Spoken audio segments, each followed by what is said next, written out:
markaad hurdada macaansanaysid markaad bustaha aad ku hoos jirtid oo mu'adinkuna dhawaaqayo uu leeyahay as-salaatu khayru min an-nawm as-salaatu khayru min an-nawm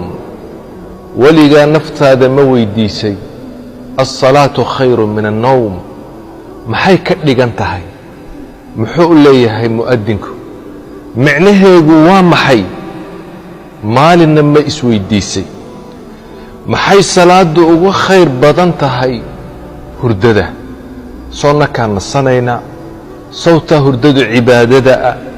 sawta hurdadu wanaagsan muxuu mu'adinku u leeyahay as-salaatu khayru min an-nawm salaada ka khayr badan hurdada